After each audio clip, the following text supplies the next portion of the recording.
When John was on the pitcher's mound that fateful day, his limbic system was busy at work assessing the situation. His amygdala was assessing the current level of threat to the system. The hippocampus was busy comparing that current level of threat to past situations.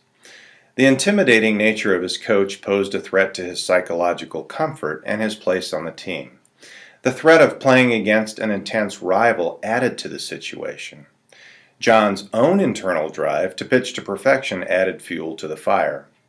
His two initial walks loaded the bases, presenting the threat that one more mistake could lose the game.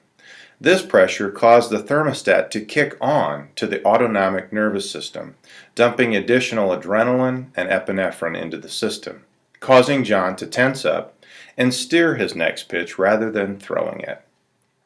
The final blow was hitting a batter and losing the game. He felt the entire weight of losing the game for his team on his shoulders, disappointing his team, his coach, losing his place on the pitching rotation, his status, his reputation as a leader, and a clutch performer. This led to the fear of embarrassment, rejection, ostracism, things that we all fear. John had basically exceeded the threshold, tripped the thermostat, engaged the amygdala, and the situation was now registered in the limbic system as something to be feared. Being in a baseball game on the pitcher's mound had suddenly been converted in the brain from something he loved to something to be wary of. Next, the brain went to work launching all kinds of data, ideas and thoughts, really, to suggest avoidance of that situation in the future. His system was now set to go into hyper alert when he even thought about being in that situation again.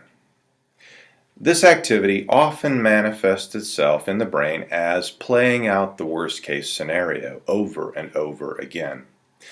The limbic system knows it is advantageous to think these thoughts again and again to avoid danger.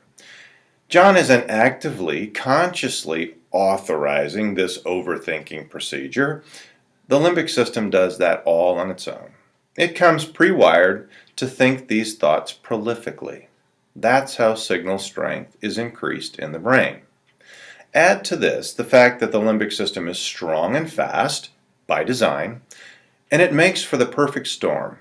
In a very short period of time, the limbic system had assembled a set of thoughts and ideas and their corresponding emotions to ensure that John never put himself in that dangerous situation again.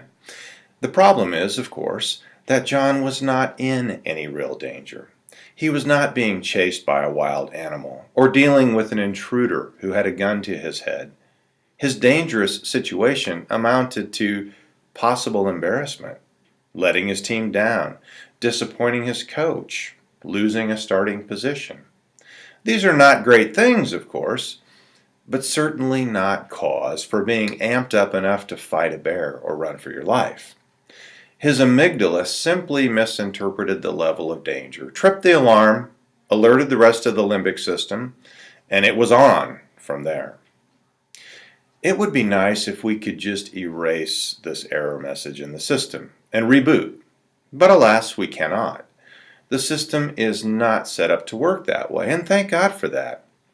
If we could do that, I probably wouldn't be here right now, and you might not be either. The system is very good at keeping us alive, errors and all. By the time I met with John, he had had plenty of time to replay the negative events in his mind over and over. He had mentally played out that worst-case scenario hundreds, perhaps thousands of times. Much to his chagrin, the nervousness that he hoped would just go away was only getting worse. Of course it was. John was literally strengthening this unwanted response with each passing negative thought in his head. Of course John had tried to not think these thoughts, but we all know how well that strategy works. Not very. He knew it was crazy to think, what if I never strike anybody out again? Crazy was his word, not mine. But he couldn't seem to stop thinking such illogical thoughts. Thoughts like that, what if I never strike anyone out again, are always very interesting to me. They simply defy logic. But the limbic system really doesn't care so much about logic. It's going to launch any sort of idea that will get us to stay away from that fearful situation, even if they are illogical. So what had actually happened deep inside John's brain? Well, once John had surpassed the fear threshold in his amygdala, it sounded the general alarm. This triggered the neighboring hippocampus to begin recording all of the information and creating a file of memories in his brain, and labeling the situation and anything like it as something to be feared.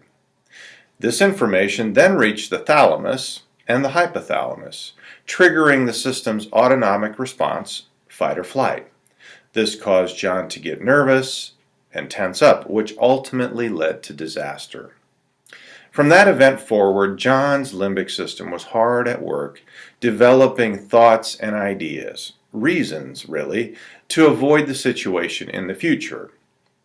Had John avoided that situation in the future, the limbic system would simply have stored that file for future use. But of course, he didn't. He was a baseball player. He had plenty of season left. So each time John played, and even when he thought about playing, his limbic system was busy crafting and launching ideas to get him to stop.